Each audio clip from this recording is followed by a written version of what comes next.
Well, good morning, sunshine. I am happy to see you here today. I am going to show you how to knit this seed stitch washcloth.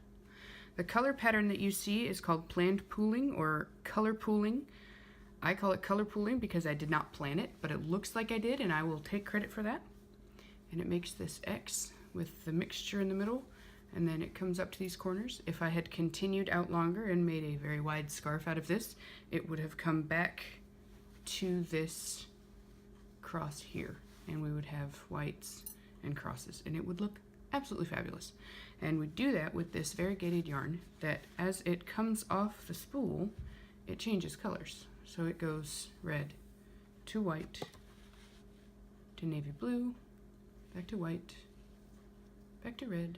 So we're using the Lily Sugar and Cream 100% cotton to make this seed stitch dishcloth, and we are using Boye brand size 8, I don't know if you can see, it's very shiny.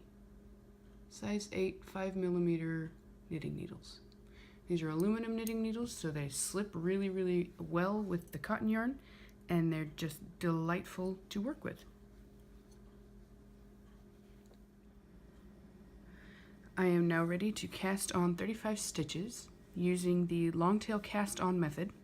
The easiest way to figure out how long your tail needs to be for the long tail cast on method is to wrap your yarn around your needle, one wrap for every stitch you want to do. Make sure that when you're wrapping, you don't wrap too far apart, because once you close it up, you'll see that it's super baggy and you'll have a huge long leftover tail bit at the end. And also at the same time, you don't want them too tight, because then you couldn't possibly stretch them out and use them as a stitch. So you'll end up running out of yarn before you get to the end of your cast on. You'll run out of long tail. So about as far apart as stitches would normally be on your needle to make your project. We're going to do seed stitch, so I want to make sure to do an odd number so that my seed stitch makes more sense to my brain, and we'll end with begin and end with knit on both sides. 1, 2, 3, 4, 5, 6, 32, 33, 34, 35. Now I know that that is how many wraps I need for my 35 cast on. So I'm going to do my very favorite part. I have to hold this little white piece with my left hand and go vzz. I love that part. So after you vzz it back off, you've got your needles here ready to go, and you've held where your end was. You're going to tie your slip knot right there where your end was.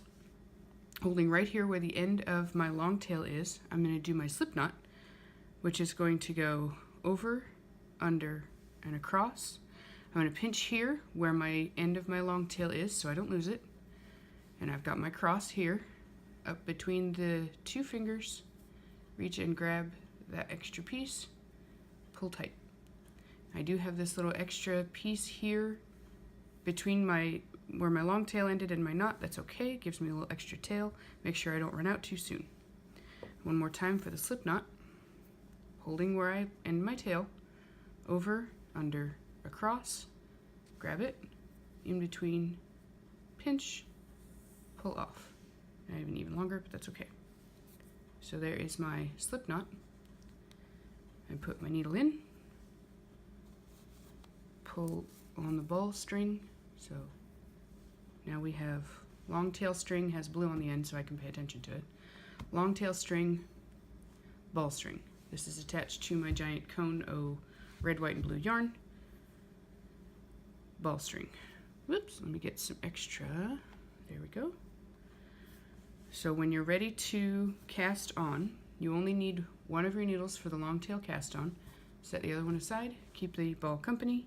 It's very friendly and loves it very much. You have two legs coming out of your slip knot. One leg connects to the ball, one leg connects to the tail. You can tell because it's blue on the end.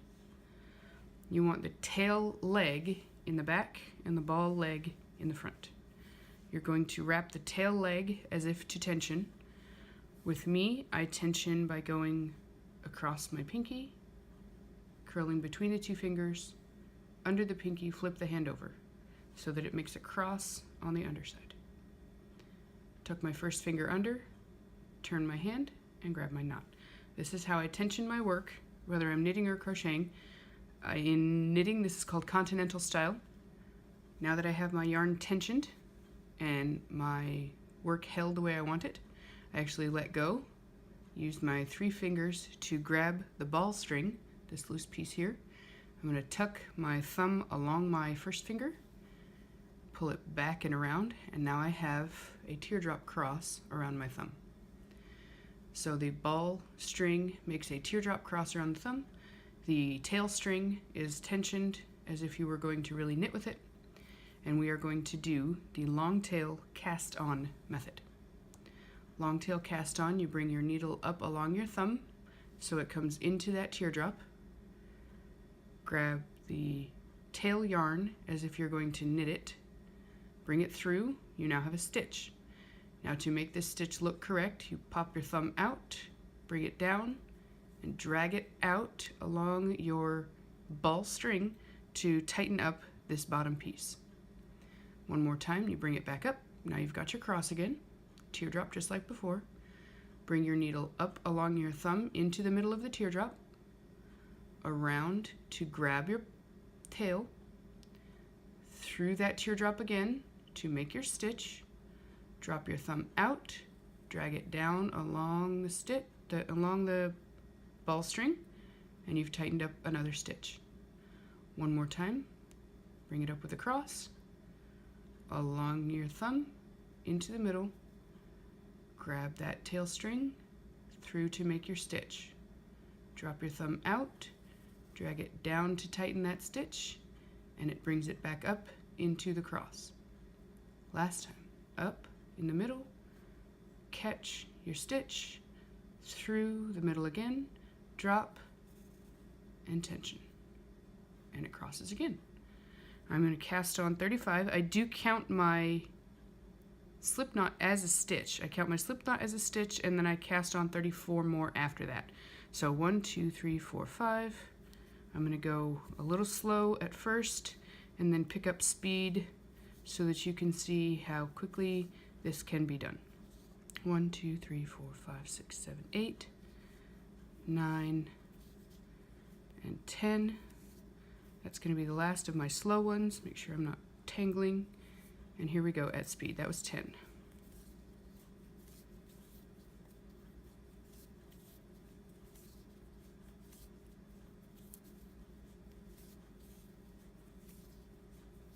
Not hurrying.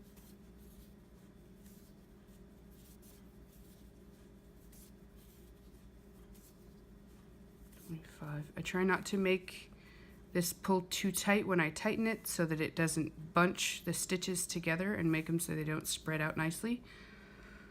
3, 6, 9, 12, 15, 18, 21. Oh, that wasn't 25 then. It was 24. That's 25.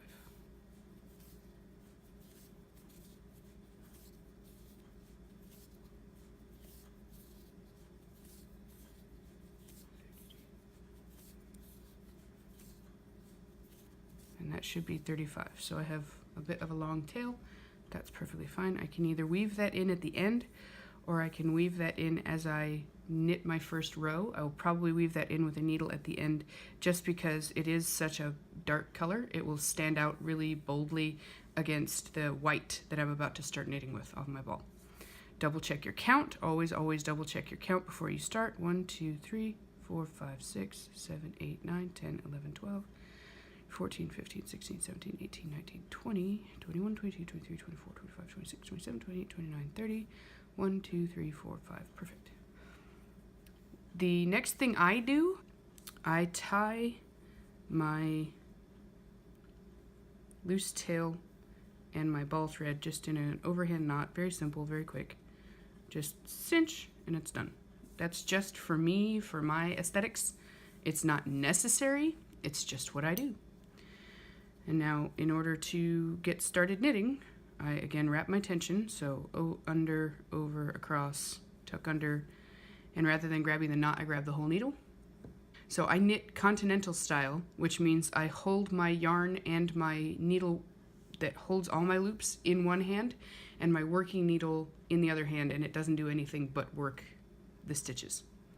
We are going to do seed stitch, which is knit, purl across, turn it over, and then knit the purl stitches and purl the knit stitches, and I'll show you how to tell the difference.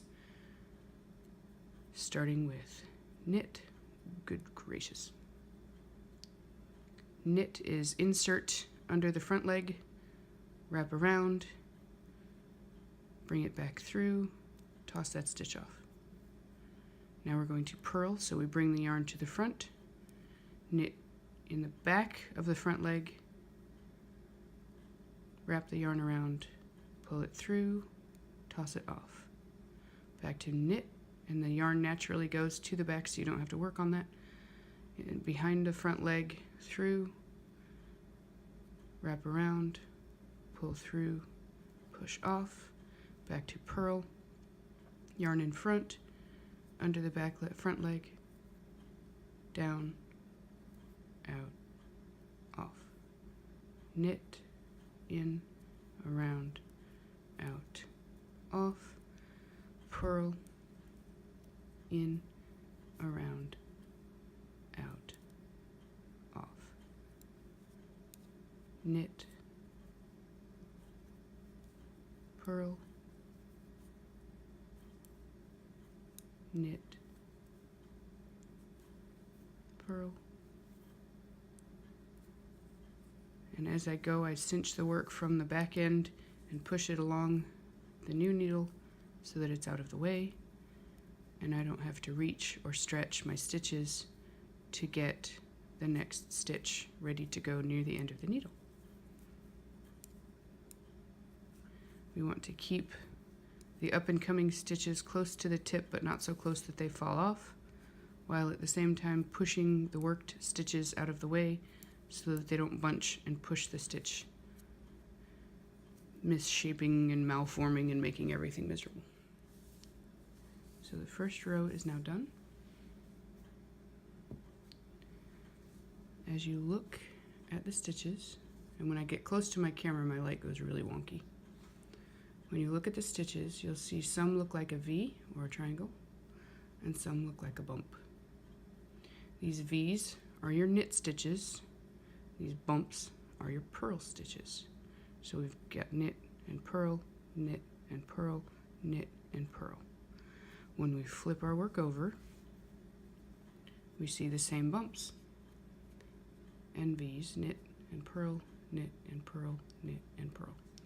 You'll remember that the last stitch we did was a knit, but here it looks like a purl.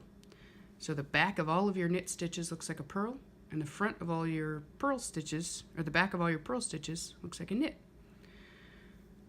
So on the other side we did knit, purl, which comes out to look like we did purl, knit, purl, knit. So on this side we're going to again do knit, purl, and it's going to be knit in all the purl bumps, purl in all the knit V's. So this is a purl bump, we're going to knit. This is a knit V, we're going to purl. Purl bump, we're going to knit. Knit V, we're going to purl. We're going to continue that across the pattern. So every time we finish a row, we will stop with a knit stitch, turn, and start again with a knit stitch. When I finish this row, I will switch over to a time lapse and get to the end, because this is the repetitive part. Knit. So now we have our cast on ridge here, this first set of purls and V's, purl bumps and V's, and then the second set of purl bumps and V's, purl bumps and V's. And now I will do a time lapse until we get to the end.